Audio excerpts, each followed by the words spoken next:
Atos, capítulo 13. Na igreja de Antioquia havia os seguintes profetas e mestres: Barnabé, Simeão, chamado o Negro, Lúcio de Cirene, Manaém, que havia sido criado junto com o governador Herodes, e Saulo. Certa vez, quando eles estavam adorando o Senhor e jejuando, o Espírito Santo disse: Separem para mim Barnabé e Saulo, a fim de fazerem o trabalho para o qual eu os tenho chamado. Então eles jejuaram e oraram, e puseram as mãos sobre Barnabé e Saulo, e os enviaram na sua missão. Barnabé e Saulo, tendo sido enviados pelo Espírito Santo, foram até a cidade de Seleucia e dali embarcaram para a ilha de Chipre.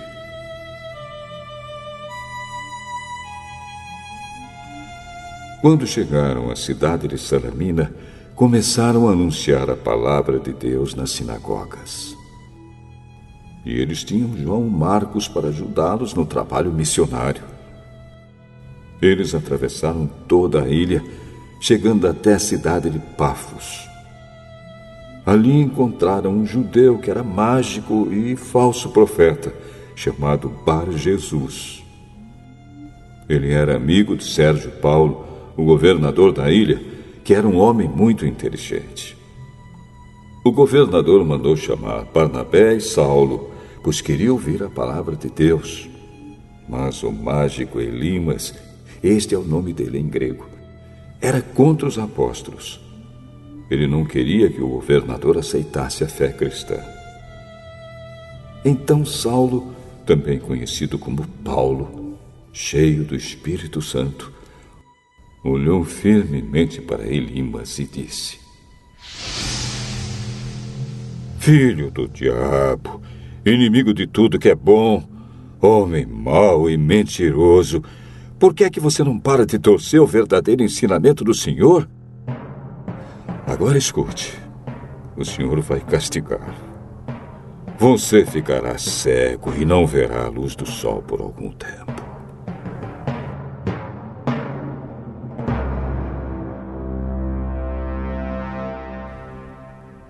No mesmo instante, Elimas sentiu uma nuvem escura cobrir os seus olhos e ele começou a se virar para todos os lados, procurando alguém que o guiasse pela mão.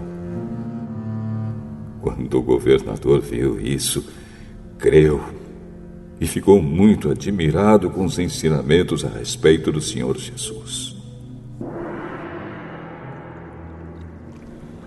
Paulo e os seus companheiros navegaram da cidade de Pafos até Perge, uma cidade da província da Panfilha. Porém, João Marcos os deixou e voltou para Jerusalém. Eles continuaram a viagem, indo de Perge até a cidade de Antioquia, no distrito da Pisídia. No sábado, entraram na sinagoga e sentaram-se. Depois da leitura da lei de Moisés e dos livros dos profetas, os chefes da sinagoga mandaram dizer a eles: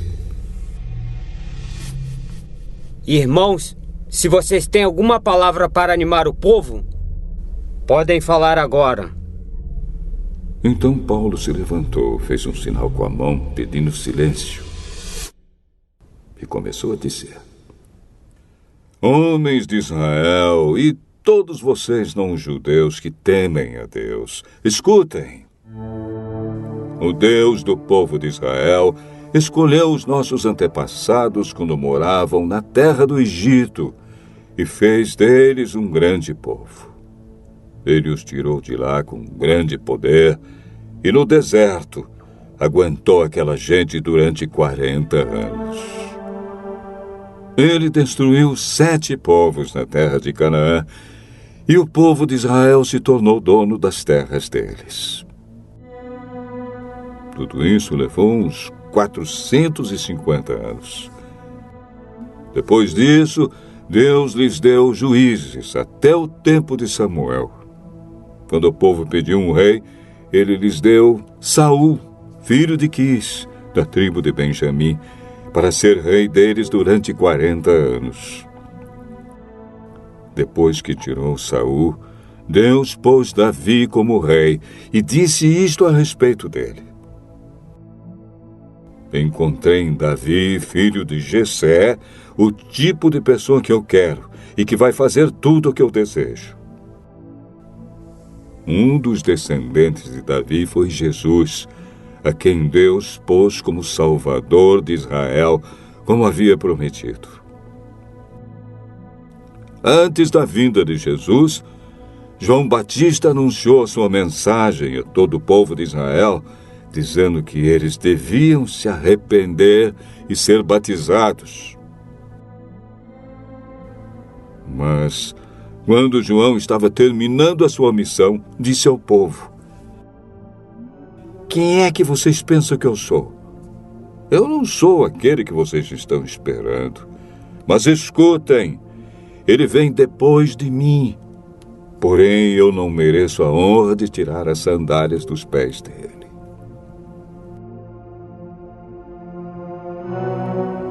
Paulo continuou: meus irmãos, descendentes de Abraão, e também vocês, não-judeus que temem a Deus, escutem. Essa mensagem de salvação foi mandada para todos nós. De fato, os moradores de Jerusalém e os seus líderes não entenderam que Jesus é o Salvador. E também não compreenderam as palavras dos livros dos profetas, que são lidos todos os sábados. Mesmo assim, ao condenarem Jesus, eles estavam cumprindo essas profecias. E embora não encontrassem nenhuma razão para condená-lo à morte, pediram a Pilatos que mandasse matá-lo. Depois de fazerem tudo o que as Escrituras Sagradas falam a respeito dele, eles o tiraram da cruz e o puseram num túmulo. Mas Deus o ressuscitou, e durante muitos dias ele apareceu às pessoas que o tinham acompanhado da Galiléia até Jerusalém. Agora essas pessoas são testemunhas que falam a respeito de Jesus ao povo de Israel. E nós estamos aqui para trazer o Evangelho a vocês. Deus fez agora para nós o que havia prometido aos nossos antepassados. Ele ressuscitou Jesus, como está escrito no Salmo número 2. Você é o meu filho, hoje eu me tornei o seu pai. E foi isto que Deus disse a respeito da ressurreição de Jesus, afirmando que ele nunca seria destruído pela morte. Eu vou dar a vocês as bênçãos sagradas e certas que prometia Davi. E em outra parte das Escrituras, lemos também: tu não deixarás que o teu dedicado servo apodreça na sepultura. E Paulo disse ainda: na verdade, Davi, no seu tempo, cumpriu os planos de Deus.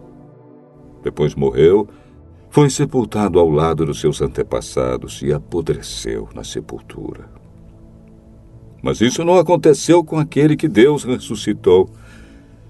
Meus irmãos, todos vocês precisam saber com certeza que é por meio de Jesus que a mensagem do perdão de pecados é anunciada a vocês. Precisam saber também que quem crê é libertado de todos os pecados dos quais a lei de Moisés não pode livrar.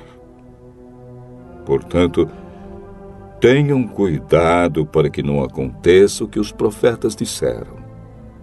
Prestem atenção, vocês que zombam de Deus. Fiquem espantados e morram. Pois o que vou fazer agora é uma coisa em que vocês não acreditariam, mesmo que alguém explicasse.